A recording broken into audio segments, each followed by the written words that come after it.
Sir BJP ಅದೇ ವಿಶ್ವಾಸದಲ್ಲಿದೆ, ರಾಮ ಅಯೋಧ್ಯೆ ಈ ಥರದ ವಿಚಾರಗಳೇ ತಮಗೆ ಹೆಚ್ಚು ಓಟನ್ನು ತಂದುಕೊಳ್ತೀವಿ, 200ಕ್ಕಿಂತ ಹೆಚ್ಚು ಸೀಟು. ನೋಡಿ, ಅದೇ ಹೇಳೋದು, ಈಗ ಶ್ರೀರಾಮ ಇರೋದು ಭಕ್ತಿಗೋಸ್ಕರ ಇರಬೇಕೆ ಹೊರತು ಓಟ್ಗೋಸ್ಕರ ಇರಬಾರ್ದು. ನಮಗೆ ಭಕ್ತಿ ಇದ್ದರೆ ನಾವು ಶ್ರೀರಾಮನ ಸೇವೆ ಮಾಡಬೇಕು. ನಮಗೆ ಓಟ್ ಬೇಕು ಅಂತೇಳಿ ನಾವು ಶ್ರೀರಾಮನ ಸೇವೆ ಮಾಡಿದ್ರೆ ಅದು ನನಗನ್ಸುತ್ತೆ ಅದು ಅದರ ಪಾವಿತ್ರ್ಯತೆ ಎಷ್ಟು ಅಂತ ನೀವೇ ಪ್ರಶ್ನೆ ಮಾಡಬೇಕು. ಸ್ವಾರ್ಥಕ್ಕೋಸ್ಕರ ನೀವು ಶ್ರೀರಾಮನ ಉಪಯೋಗ ಮಾಡ್ತೀರ ಅಂತ ಹೇಳಿದ್ರೆ ಅದು ಸರಿಯಲ್ಲ.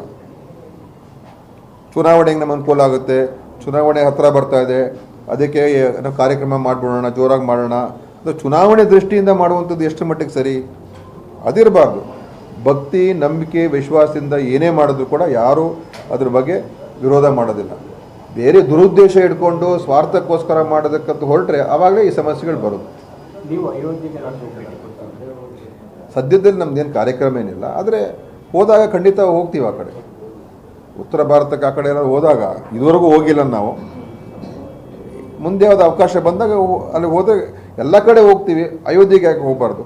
ಮತ್ತು ಒಂದು ಭವ್ಯ ಮಂದಿರ ನಿರ್ಮಾಣ ಮಾಡಿದ್ದಾರೆ, ಹೋಗಿ ನೋಡ್ಕೊಂಬರೋದ್ರಲ್ಲಿ ಯಾವುದು ಅದಕ್ಕೇನು ಯಾರು ಪರ್ಮಿಷನ್ ಬೇಕಾಗಿಲ್ಲ, ಅದು ನಾವು ಹೇಳೂ ಬೇಕಾಗಿಲ್ಲ. ನಾವು ಹೋಗ್ತಾ ಇದ್ದೀವಿ ಯಾಕೆ ಹೇಳ್ಬೇಕು? ನಾವು ಹೋದಾಗ ಅಲ್ಲಿಗೆ ಹೋಗ್ತೀವಿ, ಆದರೆ ನಾವು ಹೋಗ್ತೀವಿ ಅಂತ ಏನು ಜನರ ಮುಂದೆ ಹೇಳ್ಬಿಟ್ಟೆ ಹೋಗ್ಬೇಕಾ ನಾವು? ಅಥವಾ ಹೋದಾಗ ಅಲ್ಲಿ ಫೋಟೋ ತೆಗೆಸ್ಬಿಟ್ಟು ಜನರ ಮುಂದೆ ತೋರಿಸ್ಬೇಕಾ ನಾವು ಹೋಗಿ ಬಂದಿದ್ದೀವಿ ಅಂತ? ಅದೆಲ್ಲ ಆಗಬಾರ್ದು, ಅದೆಲ್ಲ ಒಳ್ಳೆಯದಲ್ಲ. ಧರ್ಮ ರಾಜಕೀಯಕ್ಕೆ ನಾವು ಬೆರೆಸಬಾರ್ದು ಅಂತ ನಾನು ಹೇಳೋದು.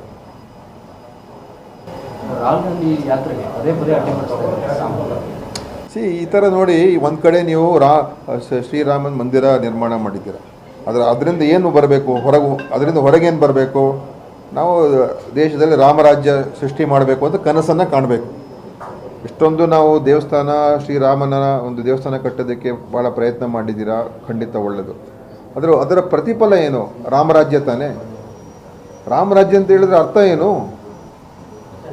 ನೀವು ನಿಮ್ಮ ವಿರೋಧಿಗಳನ್ನು, ಅಂದರೆ ರಾಜಕೀಯ ವಿರೋಧಿಗಳು, ಬೇರೆ ನಿಮ್ಮ ಈ ರಾಜಕೀಯ ವಿರೋಧಿಗಳನ್ನು ನೀವು ಮಟ್ಟ ಹಾಕ್ತೀರಾ, ಅವ್ರಿಗೆ ತೊಂದರೆ ಕೊಡೋದು, ಹಿಂಸೆ ಸೃಷ್ಟಿ ಮಾಡೋದು, ಅದು ರಾಮರಾಜ್ಯಕ್ಕೆ ಪರಿಕಲ್ಪನೆ ಬರೋದೇ ಇಲ್ಲ ತಾನೇ.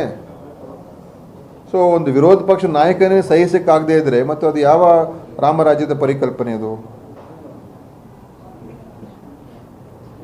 ಸೊ ನೀವು ನಿಮ್ಮ ಅನುಕೂಲಕ್ಕೋಸ್ಕರ ಎಲ್ಲ ಮಾಡಿದ್ರೆ ಏನು ಪ್ರಯೋಜನ?